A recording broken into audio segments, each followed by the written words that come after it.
I'll take your husband, who the heir apparent. Here's $10,000 for your trouble. Throwing a bundle of cash casually, Anna started to laugh.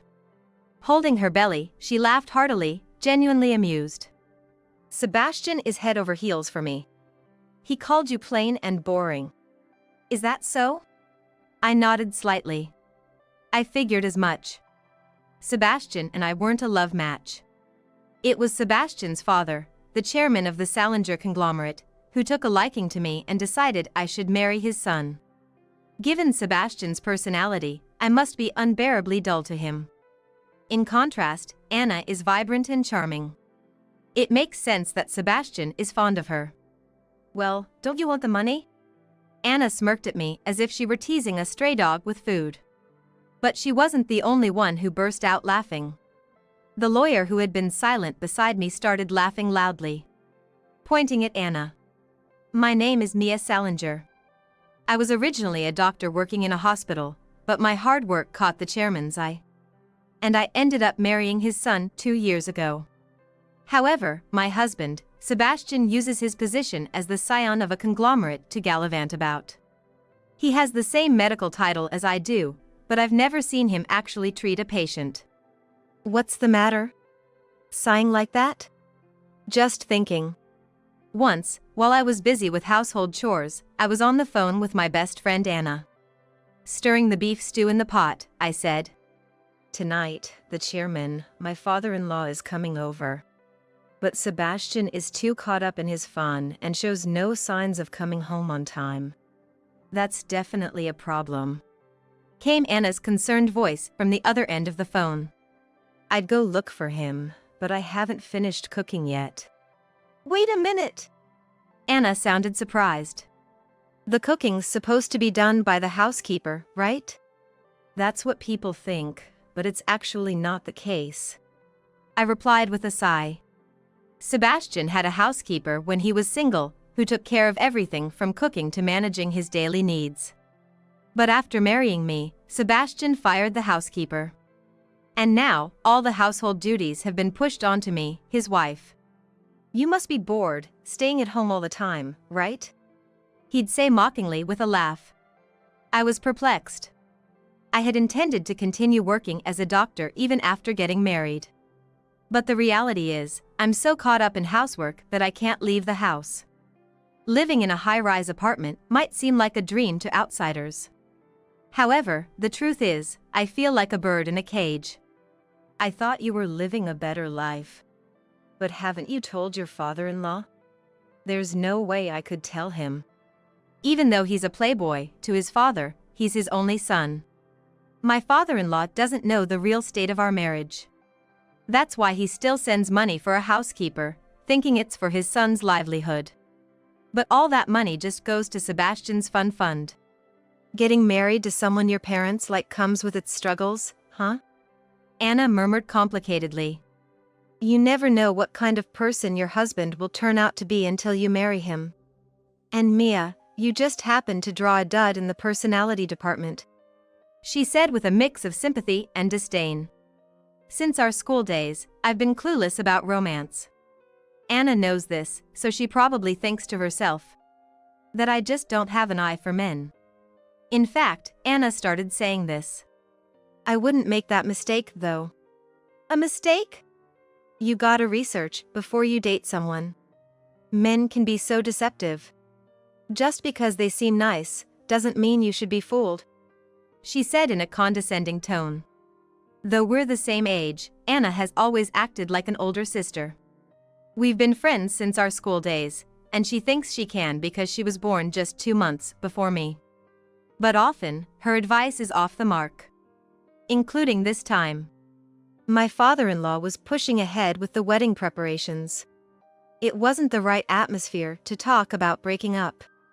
You were thinking of breaking up? Anna asked, surprised.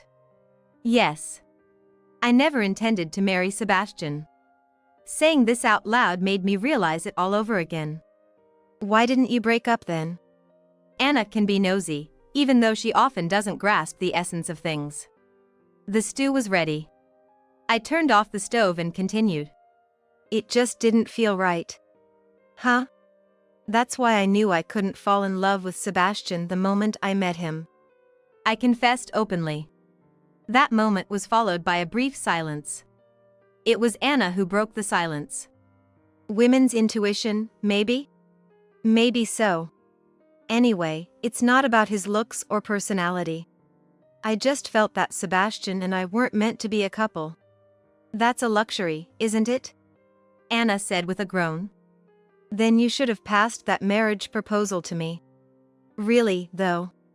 They both love the flashy life, so surely Anna and Sebastian would make a better match. Thinking about it, I feel a bit envious. My father-in-law will be here soon. I need to set up the dinner. Wow, that sounds tough. I ended the call with Anna, who sounded dejected. As soon as I hang up, normal life resumes. Sebastian hasn't returned. Reluctantly, I have to greet my father-in-law alone. Is Sebastian not here? He seems to be busy with work. That's all I could say to cover for him. In terms of education and titles, Sebastian is a respectable man. In reality, he pushes his work onto his subordinates and barely sets foot in the office, but his father doesn't know that. That's why he still says things like this about the dinner I prepared. It's a shame I can't thank the person who cooked this meal directly. I'll pass on the message, I said, holding back the frustration welling up inside me. To that, my father-in-law responded with a smile. Then tell them this, my son is always in your care. The meal was delicious, thank you. Yes. I nodded, clenching my fist quietly. Those words should have been directed at me. It seems Anna has been in touch with Sebastian. The first thing she said over the phone was, Mia's husband is quite handsome, isn't he? Did you meet Sebastian? From what I heard, he isn't such a bad husband, right? That actually piqued my curiosity. A typically curious comment from Anna. I sighed but waited for her to continue. His personality didn't seem so bad, but his insincere smile definitely seemed fake. That was definitely an act. Can you tell that just from a smile? To which Anna responded in a smug tone. I can tell. Well, there are a few other tricks to it, too. After a long monologue evaluating Sebastian, the call ended. In the quiet room, I thought to myself. Anna met Sebastian. That was essentially the gist of the conversation. But why does it bother me? Somewhere in my heart, this fact nagged at me. I remembered the impression I had before. Sebastian and Anna would surely make a perfect couple, I thought. Can't be. Shaking off the bad feeling, I went back to my chores. Housewives aren't so free as to dwell on sentimentality. Being a working doctor was physically demanding, but housework includes heavy lifting too. However, this is something other housewives wouldn't understand. What? Isn't that something your husband should be doing? One housewife laughed when I mentioned it, and in this class of apartment living, many families hire a housekeeper. Being misunderstood can be hard. Again, I paused from wiping the window. Before I knew it, tears had welled up in my eyes. What are you doing? Startled by the voice from behind. I glanced at the clock. It was time for Sebastian to come home. Usually, he's so absorbed in his entertainment that he doesn't come home until late at night.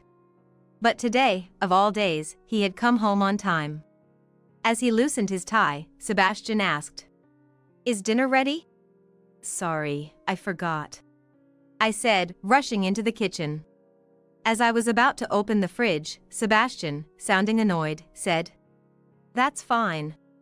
Let's eat out today. Got anything you want to eat? Not really. Then let's just go to a nearby restaurant. He said it so casually and then took me to a fancy restaurant. Normally, you'd need a reservation for this place, but Sebastian is a regular, so we were let in specially. I received your proposal at this restaurant, remember? I said nostalgically. Did we? He responded in a feigned forgetful tone, and I gave a wry smile. Thinking he was just being shy, I looked at his face. At that moment, disappointment flashed through my mind. Sebastian genuinely didn't remember proposing to me.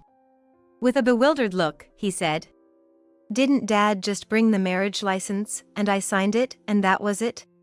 "Maybe so." I nodded, feeling dejected. But that wasn't true. I was never enthusiastic about this marriage. So, I was planning to open up to Sebastian when the opportunity arose. I thought that even his father would reconsider if he heard from his son that he wanted to call off the engagement. But just before I could, Sebastian brought me to this restaurant and proposed. It was a surprise. It was unexpected, and I was happy. And so, I accepted this marriage. Yet now, Sebastian has completely forgotten about that. "By the way, I met someone today who said they were your friend." "Anna?" "Yeah, that was the name." Sebastian nodded as if confirming his memory. "She was beautiful, wasn't she?" "Yeah, I was surprised. She doesn't look like she's over 30 at all." Sebastian remarked admiringly. I figured as much. Anna is single, but not for lack of suitors. Quite the opposite, she's always blessed with new lovers. "What did you talk about?" "Well, she told me not to trouble my best friend too much, and I got scolded," Sebastian said, looking guilty. His gesture was boyish, somewhat endearing. However, that wasn't the important part. "What has Anna done now?" "Mia?" Sebastian looked puzzled, but I was far from it. I had stressed to Anna not to tell anyone. But it seems she went straight to Sebastian and shared my complaints about him. "Don't worry about what Anna said." "But..." "Excuse me." A staff member approached us discreetly. "Please keep it down in the restaurant." Yes." Chastened, we ordered our meal. The chef's choice. A special course based on ingredients procured that day, showcasing the restaurant's dedication. "I wonder what will be served today."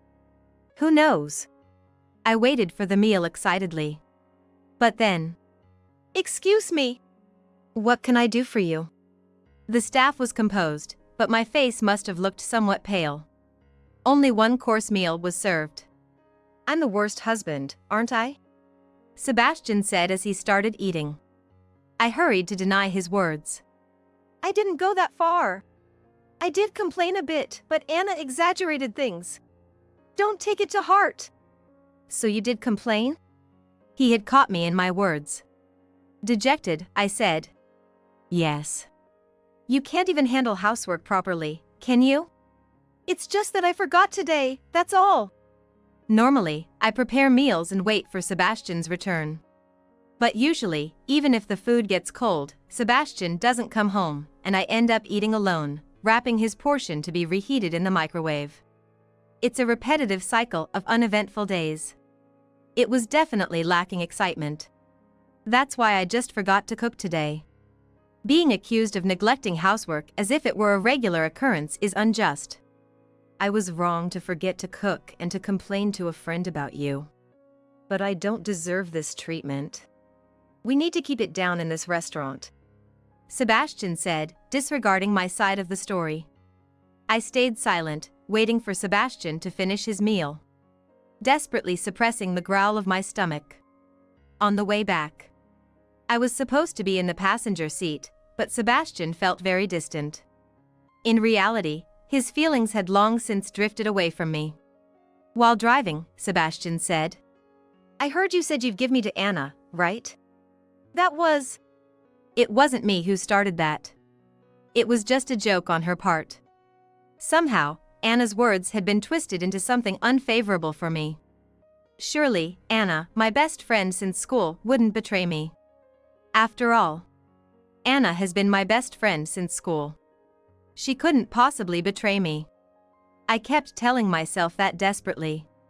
But then Sebastian said, "Can we break up?" "What?" "I've decided to remarry Anna." The car stopped. A figure swiftly climbed into the back seat. My heart thudded violently. No doubt about it. It was Anna who had gotten in. Sitting back leisurely with her legs crossed, she said, "Sebastian told you, right? If you understand, then get out of the car." "How can?" Stunned, I faced their repeated demands to get out of the car. Overwhelmed by pressure, I stepped out. The car immediately drove off. Left alone on the night road, I stood there dazed. When I came to my senses, I was crying. With a voice choked by tears, I called a friend. Hello, Theodore? Something happened, and I can't go home. Can you pick me up? What's that all about?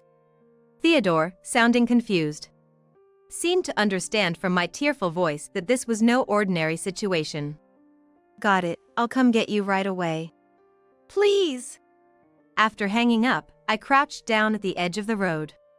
Soon, a car approached. Mia. Thank you, Theodore. With Theodore's help, I managed to make it back to my parents' home.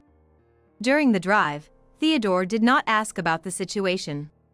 However, seeing my swollen eyes from crying, my parents were shocked. Mia, what happened? Well, I started to explain the situation bit by bit. When I finished, my father stood up angrily. I'm going to talk to their parents. Please calm down.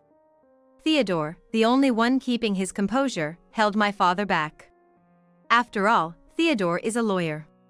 He probably judged that acting rashly could disadvantage us. Let me handle this case, please. Theodore, thank you, you're reliable. Wiping away my tears, I said. Within 3 days, Sebastian sent over the divorce papers. What a man! My father said, still angry, but Sebastian had never really loved me to begin with. Maybe it's better to end this sham marriage after all.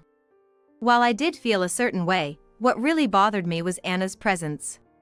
Anna seemed intent on pushing me out to become Sebastian's new wife.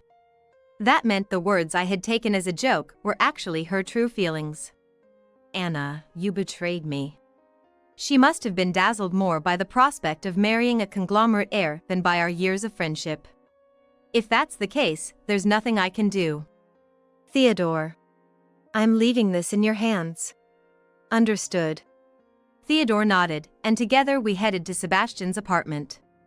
Inside, Anna's personal items already filled the room. Burying herself in designer bags, she lounged on the sofa. Oh, you came. Good. We have something to discuss too. Really? Anna looked surprised, her eyes wide. Sebastian stood by the wall, glaring at Theodore. He had always disliked Theodore, a true elite. Probably feeling inferior because his own status was merely due to his family's influence. Like a frightened small dog, Sebastian barked. So, discarded by me, now you're with this guy? Moving from one to another, huh? This is professional. Theodore responded curtly. Today, I am here as a lawyer, for the lady's sake. How reassuring those words were to me. The term lady reflected his professionalism and ability to separate personal from professional matters. If there's a lawyer, it makes the discussion quicker, doesn't it? Anna said mockingly. You want alimony, right? That's not the... Don't be shy, here. She said, casually pulling something out of her pocket and tossing it towards me. I'll take your husband, who the heir apparent. Here's $10,000 for your trouble. The bundle of cash hit my feet, making a slight noise. Watching my stunned reaction, Anna burst out laughing. A voice came unexpectedly. The lady is the heir apparent, you know? What? A dumbfounded silence followed. Theodore then laughed out loud, matching Anna's volume just moments before. I looked over at Sebastian. He too had a look of disbelief. That's ridiculous. I'm the eldest son of the Salinger family. That's true. Theodore nodded before continuing. However, this decision was made by the chairman of the conglomerate, your father. Don't talk nonsense. Why would my father do this? As he retorted, Sebastian's complexion began to pale. Likely the realization of the possibility hitting him. Anna seemed shaken by Theodore's words as well. Addressing them both in a businesslike tone, Theodore said. The chairman knew everything. What did you say? Sebastian began to tremble uncontrollably. It wasn't unreasonable. Looking back on his past actions, it was nothing but disgraceful to the family's name. Sebastian knew it too. And if all those actions were known to his father? The chairman said he had been waiting for the day you would reform yourself. However, he is deemed that unlikely now after this incident. Wait, I'll talk to my father right now. Theodore's clear voice contrasted pathetically with Sebastian's. At the same time, the chairman highly valued your wife's devotion and has appointed her as the benefactor to the heir apparent. Heir? My father doesn't have any grandchildren. Realizing what that meant, Sebastian looked over in shock. I nodded. The successor isn't you. It's the child inside me, yours and mine. What? You never said you were pregnant. Flustered, Sebastian stammered his response. I was going to tell you soon. I never imagined I'd have to reveal it this way. Despite my answer, there was a sense of emptiness. Sebastian and I were already over as a couple. Maybe we had been from the very beginning. Either way, it felt unfortunate for the child born between such parents. You said you didn't see Mia as a woman. Anna, furious, shrieked at Sebastian. Still confused, Sebastian stumbled over his words. I have a duty to leave behind an heir. And what will you do when that heir takes your place? I never thought it would come to this. Their anger at each other exploded. I spoke up in exasperation. Until this child comes of age, I will be acting as the head of the organization. That means, effectively, the lady here is the real successor. Theodore added smoothly. Sebastian, who had turned deathly pale, asked trembling. So what happens to me now? Of course, you will need to step down from your current position. That role belongs to your wife now. Theodore then pulled out some documents from his bag. All signed and stamped by the chairman. What the hell? As Sebastian received and reviewed the documents, he collapsed to the floor. The papers fluttered from his hands. Someone quickly grabbed them. It was Anna. These papers. If I tear them up, they mean nothing. In her anger, Anna tore the documents to shreds. Yet Theodore remained calm. Those were just copies. Huh? The original documents are with the chairman. Now, go to him and tear those up if you wish. His words were a clear taunt, laden with disdain. Anna screamed. There's no way I can do that. Then you should give up, Theodore said, indicating that everything was already decided. Turning on his heel, Theodore started to walk away. I followed him. Behind us, Sebastian's voice reached out. Weak and pleading. Wait. Let's call off the divorce. The child needs a father, right? If he were a normal father. I didn't even turn to face him. Turning away, I said. But you would only serve as a bad example. Mia, don't say that. I am that child's. He tried to assert himself as the father. Cutting him off, I declared. This child doesn't have a father. Don't joke.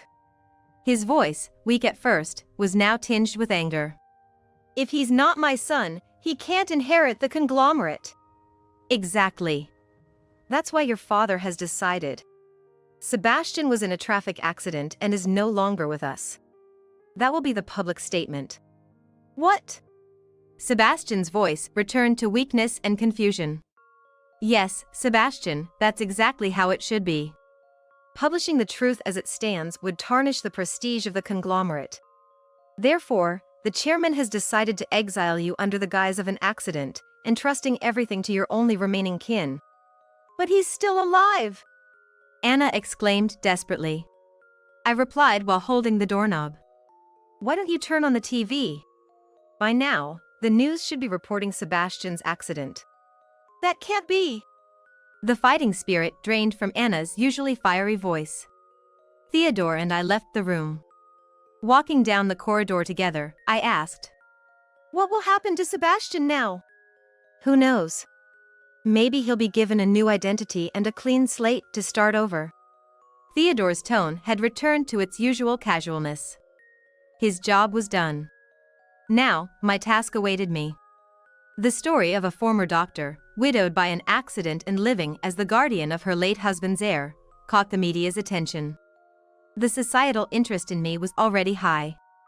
An unknown working doctor favored by the head of a conglomerate. To become his son's wife was impactful enough.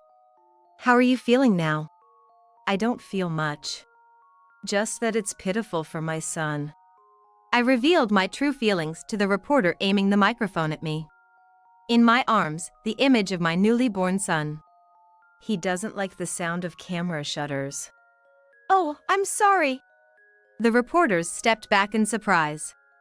My son is now a key figure in the future of the conglomerate. One must not displease him. I moved through the waves of reporters surrounding our home. Getting into the shuttle, I headed to my workplace. Excuse me. The car stopped midway, and a woman got in. She was here to take care of my son in my stead. Thank you for today. Yes. She nodded humbly and embraced my son. My son laughed joyfully. Her face lit up with a smile. He's so attached to me. Your sincerity must have reached him, I said, and she blushed in response. Because of this person, I can trust her with my son. The car started moving again. My new workplace was once a space dominated by Sebastian. However, the impression his subordinates had of him was the worst. When I arrived at the workplace, one of the subordinates who seemed to have just arrived spoke to me. Good morning, Mia. Yes, good morning, I replied in kind, and casually walked alongside him. I'm glad you're here, Mia, he said, sounding genuinely relieved. I gave a wry smile. That's a bit exaggerated. No, Sebastian never did anything. He just pushed his work onto us. Honestly, it was a nuisance. His honest feelings slipped out. I felt a chill in my heart. I'll do my best not to be rated like that. Yes. The subordinate's face was filled with hope and trust. Currently, I am popular among my subordinates. But it's not because I am competent. It's simply because their expectations have shifted due to the incompetence of their previous boss. I need to stay focused, I muttered to myself as I started on my desk work. Sebastian had neglected so much that work had greatly piled up. Just catching up would take a considerable amount of time and energy. After work, I went to see my son. Though I could have had them wait at home, I preferred to see my son during breaks, so I had him and the woman wait in a separate room. Moreover, at home, we would be surrounded by the press. Having him and the woman wait in a separate room also served to protect them. Madam. Yes, what about the boy? As I approached, the woman showed me our son in her arms. He was sleeping peacefully. He sleeps well. He's a very good, honest boy. Yes, that's good, I thought to myself, glad he didn't take after Sebastian. There were moments when I saw Sebastian's features in my son's face. Maybe he might even develop a similar personality. Those brief moments of fear were there because of that. I wonder who he resembles. He sleeps so peacefully. It's definitely the lady. Is that so? A pleasant moment passed. It was as we were leaving the office and heading towards the shuttle that it happened. Mia! Suddenly, a man in filthy clothes burst out from the shadows. Though his appearance had drastically changed, I recognized him by his voice. It was Sebastian. Step back. Yes, the woman said, terrified. I stepped between Sebastian and the woman and my son to protect them. What is this all about? It's all your fault. You've ruined my life. Our conversation was completely disjointed. Sebastian continued ranting. You took my place. If it weren't for you, give me back my place. Sebastian growled like a stray dog. I responded calmly. I didn't take it. You lost it because you didn't fulfill your duties. Shut up. You must have filled my father's head with lies to get me kicked out. Sebastian was completely irrational. The woman timidly asked, Is that man? Yes. That man was Sebastian, who was officially no longer supposed to exist. But here he was, alive. Thrown out with nothing. I should never have dealt with you. Another figure appeared, equally disheveled. It was Anna. Anna pointed at Sebastian and shouted. I only bothered with you because you said you were a scion, and now you're just unemployed. Then leave me alone. You're useless, can't even cook egg, you're just a nuisance. Sebastian shot back just as fiercely. Anna's face twisted in anger. Don't be ridiculous.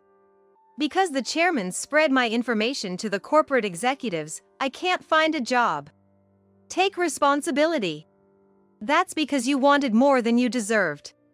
They endlessly hurled grievances at each other. Truly, they were well matched in their misery. Suspicious people. Someone call the police.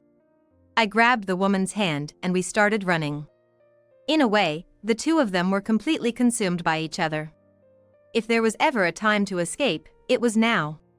Mia! Don't run away. You coward.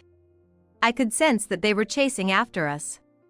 Men from the office and security guards, alerted by the commotion, rushed out. Soon, the two were restrained by burly security guards. Frustrated, Sebastian yelled. I haven't done anything. Why is this happening to me?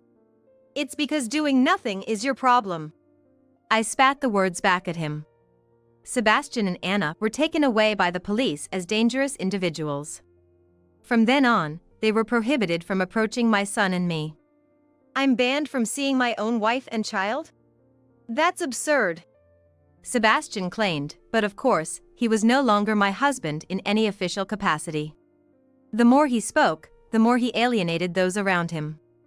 Anna, too, found herself unable to get a job because the chairman had manipulated her public image, and she reluctantly acted alongside Sebastian. She took my son and grandson's father away from them. I cannot forgive her. My father-in-law said quietly, fuming. We both unemployed and struggling for food. We have no savings because of all the gallivanting. That's why they seemed to appear, seeking financial assistance from me. Although they did not apologize or anything of the sort. Half a year had passed since Sebastian and Anna had disrupted our lives. During that time, the nanny had returned to her parents' home, shocked, and I took over caring for my son. It was incredibly hard. I would visit him during breaks and after work to feed him. I felt like a mother, but it was more than that. Started crying again, what's wrong? Are you hungry or is it your diaper? Talking to him yielded no response. He was still too young to speak. I picked up my crying son and softly called his name. Don't cry, Miles. It seemed my words reached him as he looked up at me with tearful eyes. Miles, I'm sorry there's no dad. But I'll do my best in his place. I said, praying. He blinked his eyes. Clearly, my words didn't really make sense to him. It was probably just a coincidence that he stopped crying. But still. Tomorrow, your nanny will be back to take care of you. She had contacted me.